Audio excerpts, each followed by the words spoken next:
Hello, I'm Paul Beckwith, and this is Newton, of course, and Newton. And today we're going to talk about the future decline of the Antarctic Circumpolar Current due to polar ocean freshening.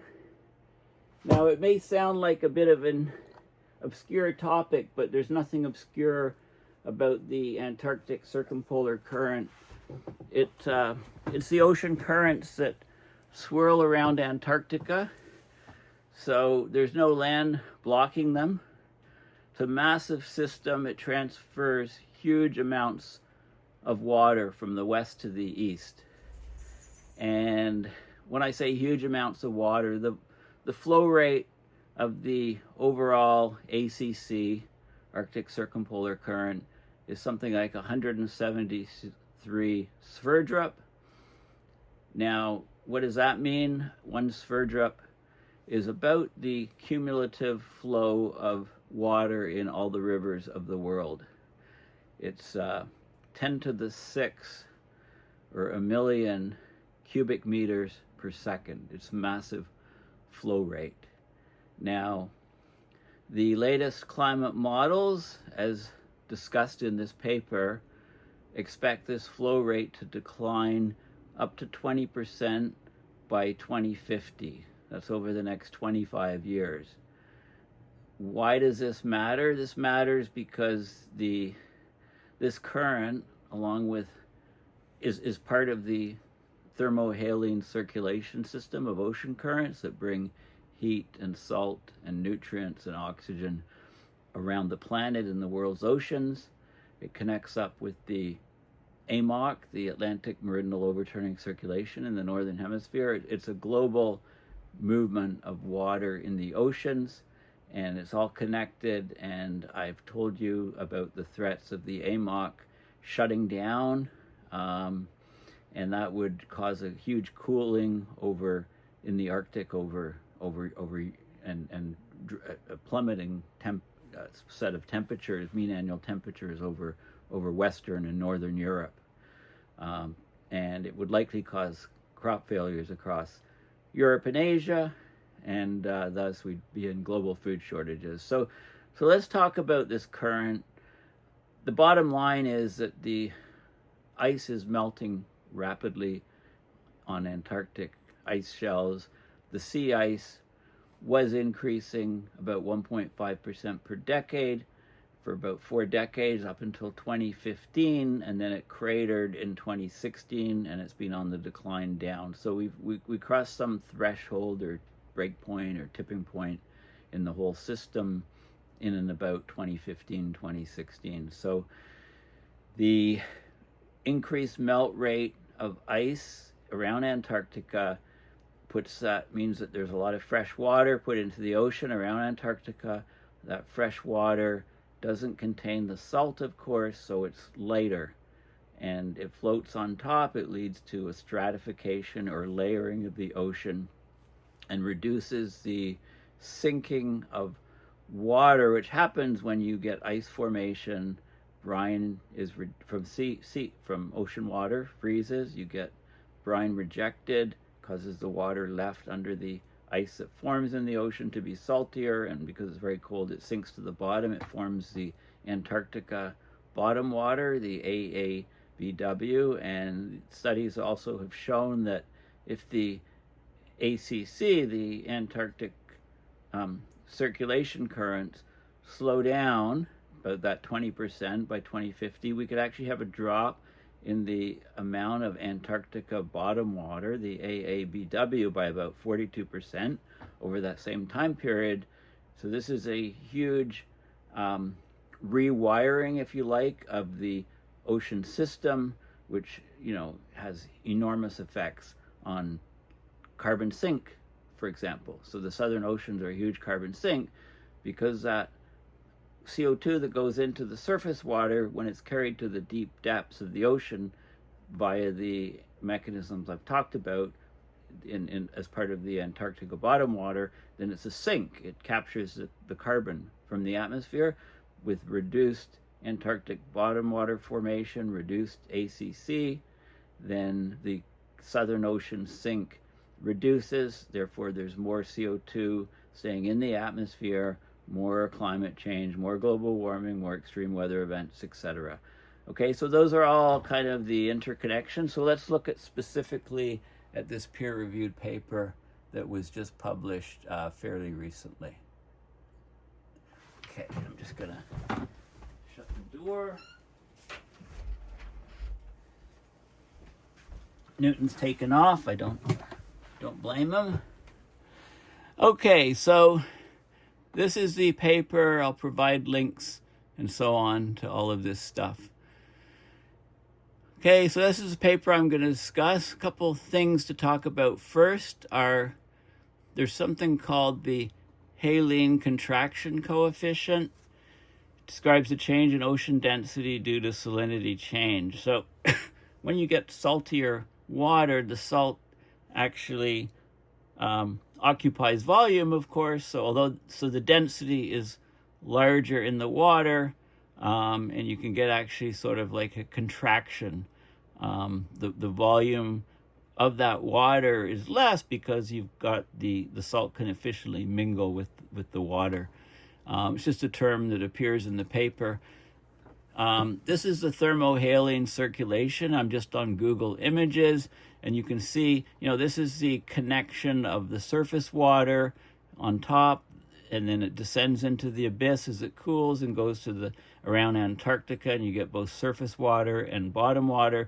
If you combine the average of the circulation around Antarctica, it's the Antarctic Circulation Current, the ACC. So there's loads of info on the thermohaline circulation. I like Stefan Ramsdorf's at the Potsdam, his description of the thermohaline ocean circulation. So this is a fact sheet, and he publishes lots of papers on this. This is the AMOC, the Gulf Stream coming across and the water being distributed. This is the global picture. The Gulf Stream up here, the AMOC up here, the areas here where you get deep water formation. The warm, salty water descends down into the abyss and goes around on the ocean floor in the deep currents here and connects with the currents on the surface and underneath the water around the planet. There's also deep water formation in these spots. So as we get more melt and runoff from Antarctica, the water's more stratified. There's less water descending down to the abyss. So the whole ocean current system slows down. And it looks like that's what we're seeing. So he goes into great detail of the different ocean currents and talks about some of the recent nonlinear behavior and stuff that's going on. So very, very well worth the read. And I've talked about this quite a bit, the idea of the thermohaline circulation and how it's important for distributing heat and nutrients and salt around the planet. Okay, it's very important for our climate system. Then this is the search on Google for Google Images for the Antarctic Circumpolar Current.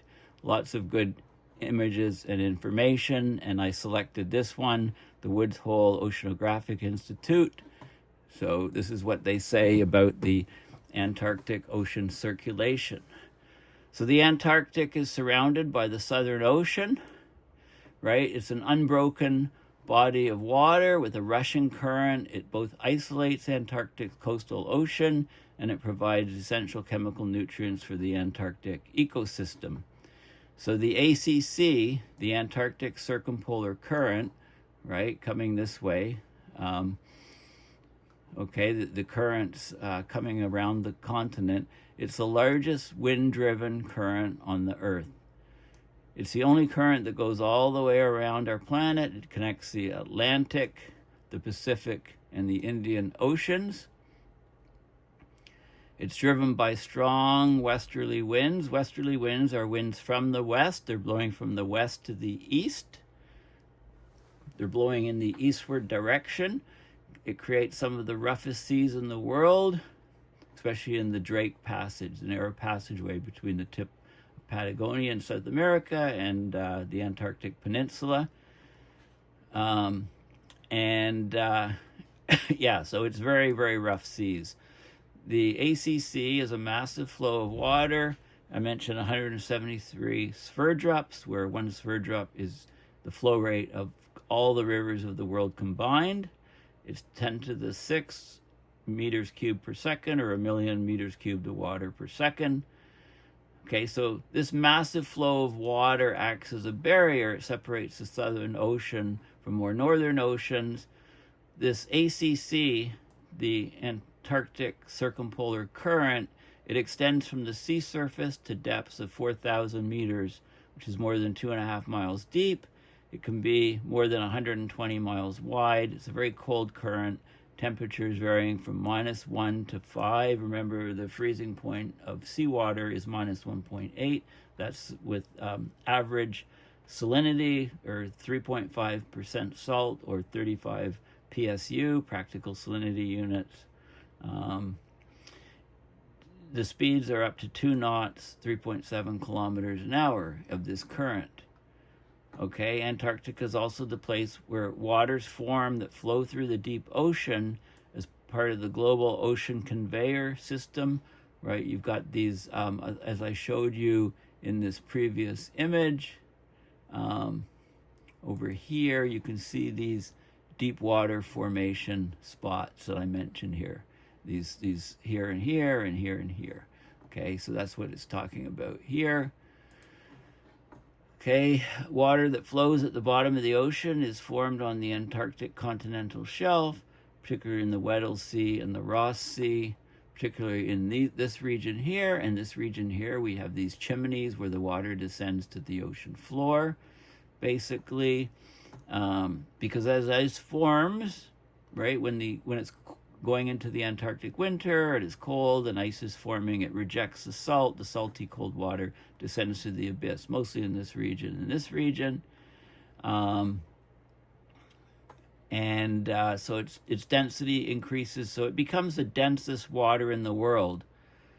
The Antarctic bottom water, the AABW, Antarctica bottom water, and it sinks to the bottom of the ocean below 4,000 meters, and then it flows up through the world's ocean, forming the thermohaline circulation system. Now, as this water descends down, deeper water is pulled up near the surface to replace it, and that upwelling of water to replace the water that goes down brings up nutrients, which makes the ecosystem very verdant. Okay, life proliferates, phytoplankton, plankton, zooplankton, etc. Different weather conditions a little further north at 45 to 55 south cause another water mass called the Antarctic Intermediate Water to form. It's not as dense, right? It's not as cold, so it doesn't descend to the ocean floor. It goes down, halfway or something. In this area, precipitation is greater than evaporation, so the salinity of the water is not so high. The water does get cold, sinks to flow through the ocean northward at depths of 600 to 1,000 meters. Okay, so you can see it here. So this is Antarctica. This is Greenland up here. You get the very cold, salty water, descends down to the ocean floor. This is depth in kilometers. It's as deep as 6 kilometers deep. The water flows down here, and it's the Antarctica bottom water, and it comprises about 30 to 40% of the entire ocean water. It's the coldest, heaviest water. You get surface water here. You get the Antarctica intermediate water here, which is only in the top kilometer deep or so layer. And then you get over here, you get the overturning in the northern hemisphere, and then you get the North Atlantic deep water forming and coming back here. But again, it's not as dense as the Antarctica bottom water. Okay, this is another schematic. In the Antarctica, you get the water, the Antarctic bottom water, you get the North Atlantic deep water coming up here, and over here you get the Antarctic polar front, and you get the Antarctica intermediate water here forming, and it's in the top up to 1 kilometer deep or so. and then you get, this is the subarctic zone, you get warmer water. Okay, so that's the sort of layers, and then you can see here, this is the speed of the Antarctic Circumpolar Current, ranges from about 10 centimeters a second, velocity, or 0.2 knots in the blue colors, to about 2 knots, 10 times faster in the purple colors. The average speed is about a knot, which is the red colors. Okay, now you can also go to Earth Null School and just Google Earth Null School, and you can see I've selected ocean currents and pick currents down here, and you can see the ocean currents here around Antarctica. You can see the direction of flow is this way, right, from west to east, or westerly or eastward flowing. And you can see the gyrations, and if we just zoom in, if we just look at one of these regions here, you can click on this and you can see this is about 5 kilometers an hour. You can click on the unit, so it's 2.6 knots, or 3 miles per hour, 1.33 meters per second. Okay, so you can click there to get the units that you prefer, you're more familiar with. But we were talking about knots in the paper, so 2.6 knots there, but generally it's a lot slower. I mean, this is a knot, and 0.2 knots in these regions. You can still see the whirls and so on. You know, over here toward, this is a Drake Passage, you can see, you know, it's a bit slower there. It's faster right along the shore there, 1.6 knots. Okay, so you can play around with Earth Null School and have a look at those results. And then, of course, I've often talked about the AMOC, which connects to the whole ocean thermohaline circulation system, and specifically the Woods Hole section here. I just selected that one, and it's pretty good.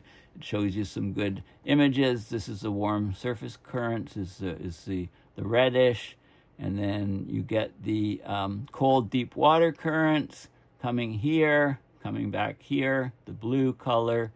You get coastal currents coming up in here, and you get the sinking and spreading of the water in these points here. So these are the chimneys, if you like, where the water is up, the warm water comes up, it cools down, it's cold and salty because we're getting ice forming around Greenland, and it then sinks down into the abyss, forming the North Atlantic deep water, which I showed you in the previous, some previous images. Okay, so this explains what the AMOC is, you know, how the Gulf Stream is a big part of it, and, you know, we're very concerned that it's slowing down and could shut off and cause a massive tipping point in the whole overall climate system.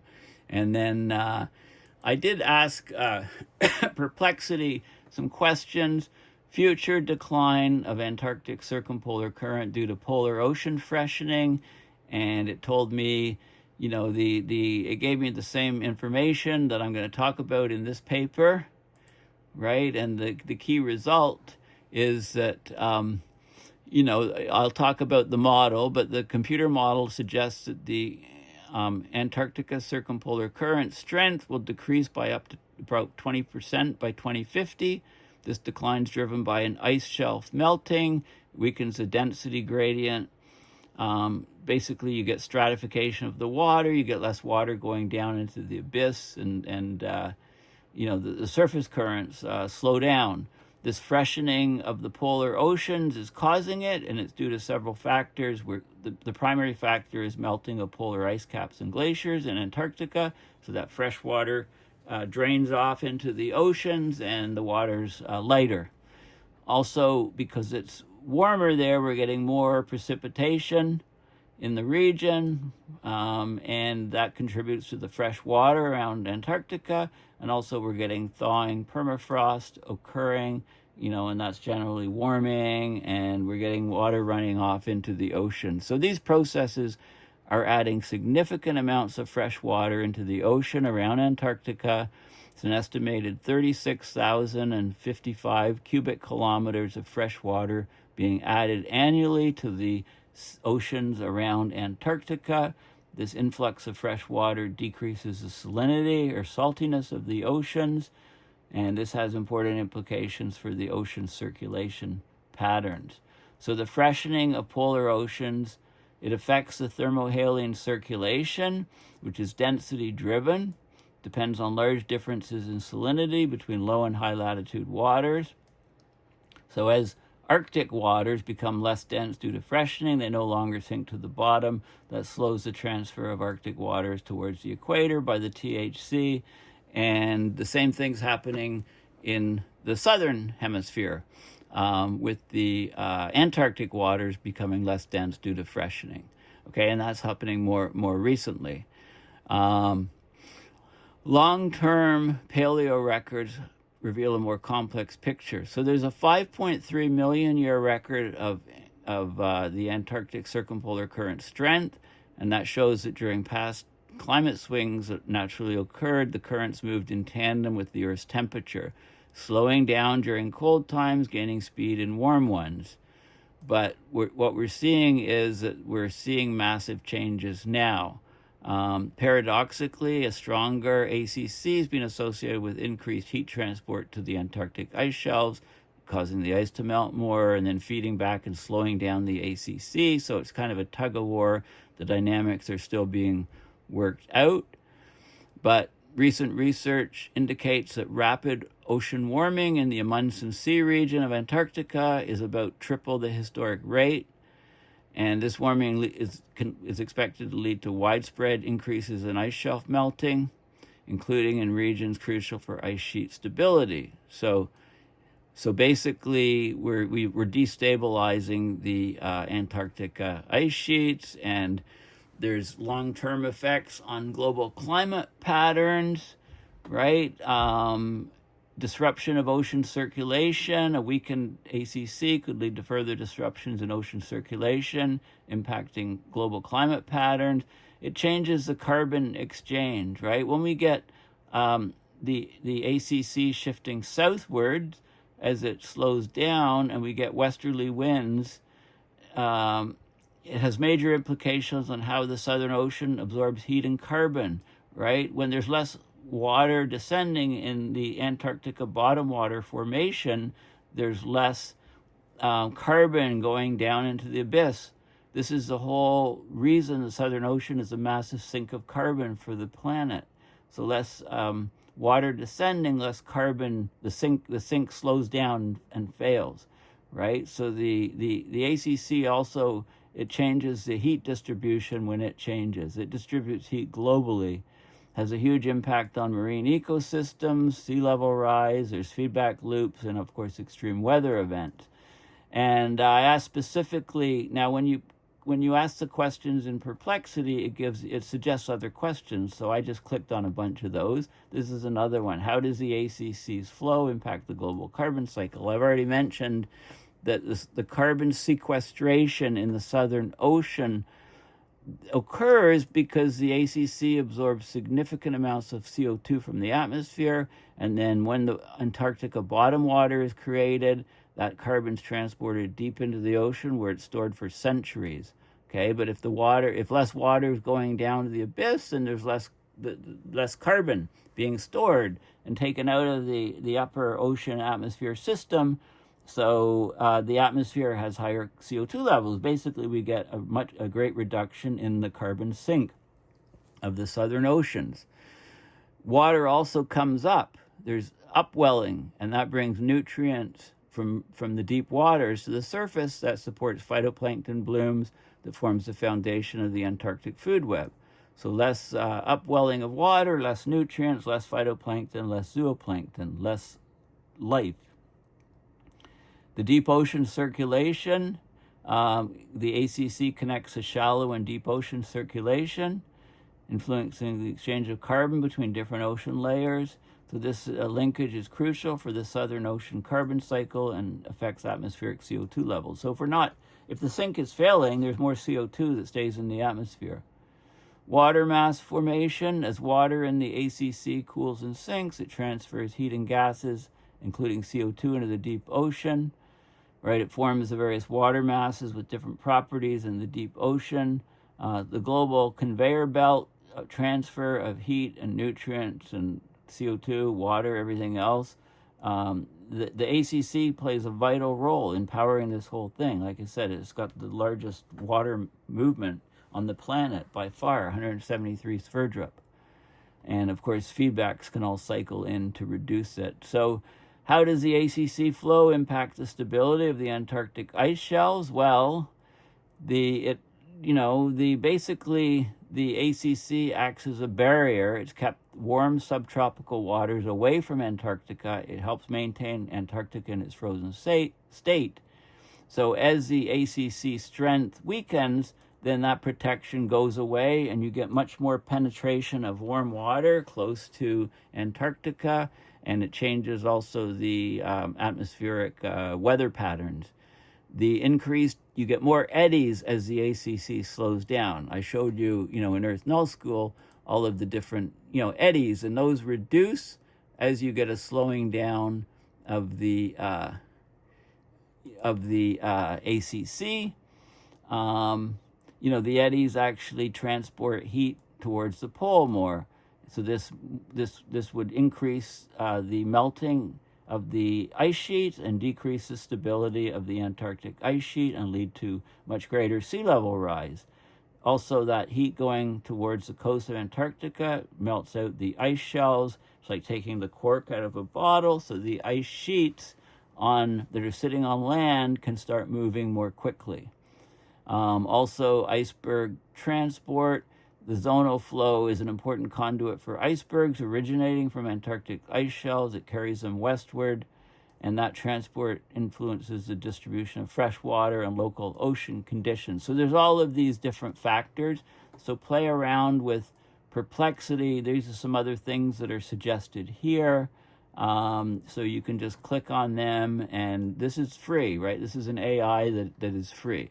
And so I came across this paper as a result of my perplexity search, 5 million years of Antarctic circumpolar current strength variability, and it was just published in March of 2024.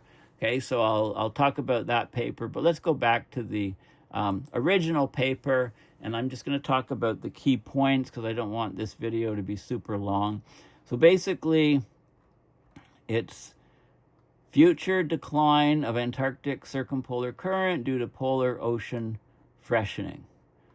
The Antarctic Circumpolar Current is the world's strongest ocean current. This vast current system is linked to ocean overturning. It's pivotal to the exchange of ocean heat and CO2. The strength of the Antarctic Circumpolar Current, the ACC, it's varied across Earth's past climates, as is indicated in this paper here. But the exact drivers of this change remain elusive. Ocean models have not been able to adequately resolve the eddies and the dense shelf water formation processes that control the strength, the ocean current strength. So they use a global ocean model here. It resolves such processes. They look at the impact of future thermohaline and wind conditions on the ACC. And what they come up with is the strength of the Antarctic Circumpolar Current is expected to decline by up to about 20% by 2050. This decline is supported by simple scaling theory, so they come up with some math and crunch the numbers, and they get a similar result to what the model says, 20% reduction in the strength. It's driven by ice shelf melting that weakens the density gradient, which is normally supported by surface temperature, cold surface temperature. Such a decline in transport would have critical implications for the overall global ocean circulation and hence the Earth climate system. So very significant result. So they go in and they talk about the sea ice extent, how it's been, it was basically increasing slightly. Yeah, they don't say, but it was about 1.5% per decade for about 4 decades. And then boom, we hit 2015, 2016, and the ice rapidly declined since then. In 2023, sea ice extent dropped to its lowest value since the beginning of satellite observations. Changes in sea ice formation and melting are linked to the formation of the Antarctica bottom water, AABW. Now it should be Antarctica, because the second A in Antarctica, well, there's the second A. The third A is actually the A here. But, you know, you could, well, whatever. You could say this is Antarctica bottom water. Whatever, anyway. The bottom water formation, this is vital for absorption of heat and carbon, transferring it from the atmosphere to the deep ocean. It occupies about 30 to 40% of the volume of the global ocean. So past research has found that the formation of the bottom water, the Antarctica bottom water in the Weddell Sea, has been reduced by 30% since 1992 because of changes in wind and ice melt. So the big question is, with the great reduction of the Antarctica bottom water, how does the Antarctic Circumpolar Current, the ACC, respond? So the ACC, as I mentioned, it has a transport rate volume of 173 Sverdrops, and one Sverdrop is 10 to the 6 cubic meters per second. To give you a comparison, all the rivers of the world, if you add up the water flow, equals one Sverdrop. So this is huge. This is the world's strongest ocean current, transferring huge volumes of ocean water. The ACC is the only current which encircles the planet without encountering continental boundaries. It supports a global scale overturning circulation among the three ocean basins. It's driven by the winds. The density layers are very important. So climate change is changing conditions so that it's changing the way the ocean currents move, which is then feeding back and changing the climate even more in a vicious cycle. The dominant westerly winds in the Southern Ocean, that's from west to east, if you use your right hand and do the right hand rule, then you get a northward Ekman transport, so it tends to push water towards the north. That keeps the weather conditions away from the continent, kind of isolates the Antarctic continent. It's a big factor. So as you reduce the ACC, you get more warmer ocean water impinging on Antarctica. You can imagine how bad that is.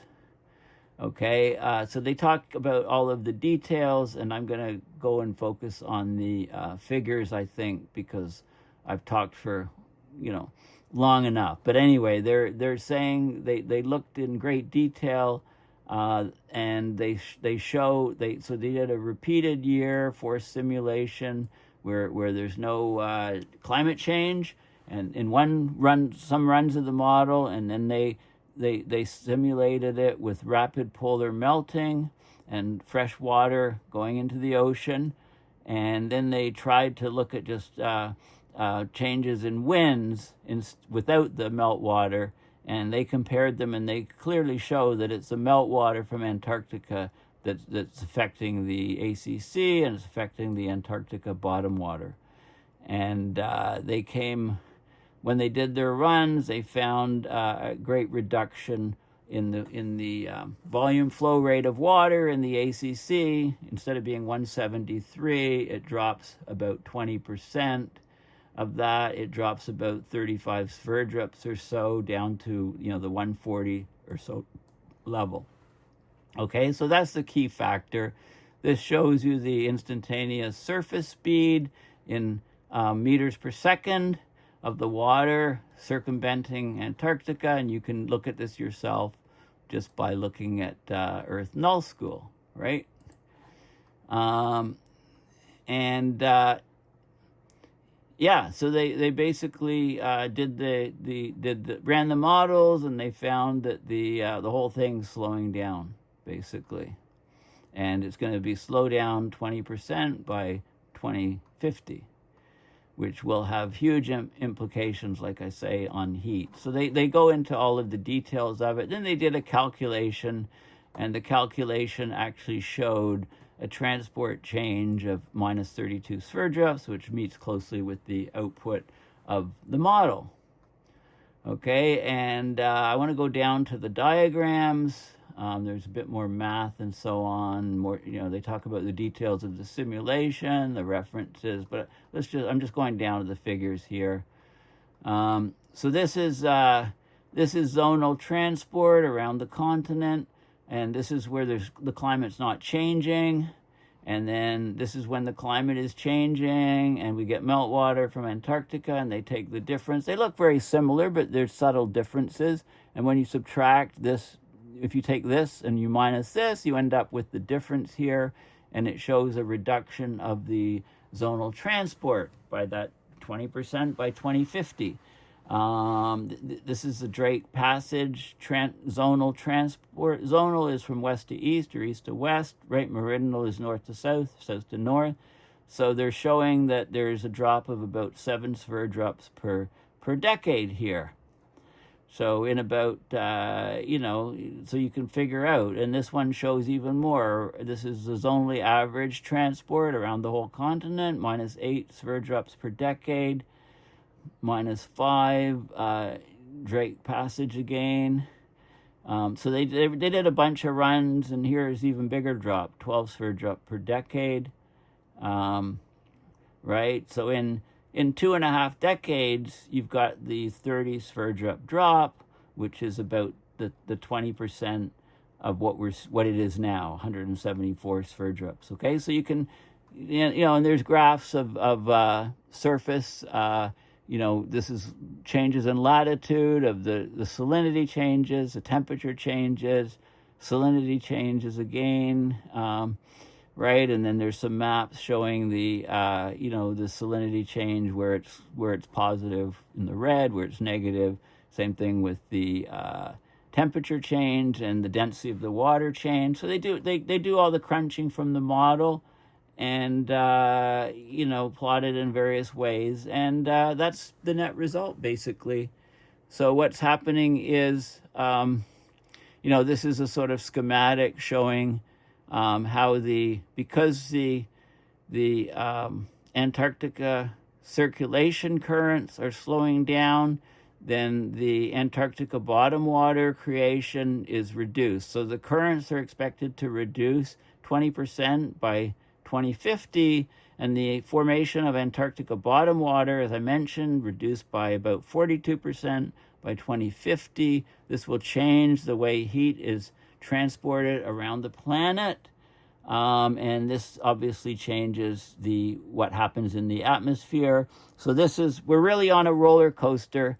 These things we've set in motion are going to impact each and every person that lives on this planet. So it's a very, very important and significant paper. And there have been changes. So if you want to know more about the history going back 5 million years, how has the Antarctica Circumpolar Current strength changed? That's all in this paper, which is open source. They go back 5.3 million years, and they look at the so as climates change, the different things have changed. This shows the ACC, the different parts of it. So the northern boundary. So it's spread out over a wide area, right? This is not just one current in one region. It's not like a river. It's over a vast area here. There's a northern boundary, NB. This is the sub-Antarctic front. Then there's the polar front.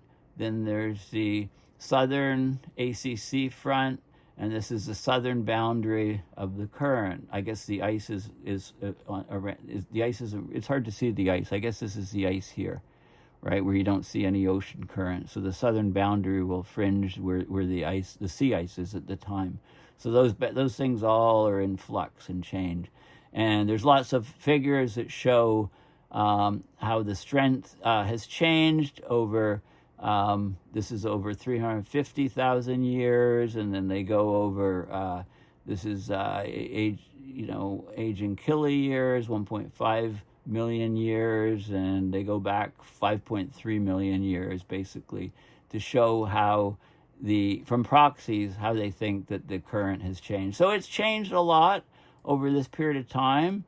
They show this is early Pliocene, for example, the Hadley cell. Temperature changes and the different sea ice and Antarctic ice sheet and the different currents. Late Pliocene looks like strengthening here. Early Pleistocene, 1.5 million years ago. So they try to look at how it's changed over time, right? So this is a very interesting paper, but our key paper is showing that it's changing extremely rapidly, and we're going to get a huge drop in 25 years if the models are correct. And nothing like that has happened anywhere near as fast in the Paleo-records over the last 5.3 million years. That's the point. Okay, so the links to all of these things are in the description.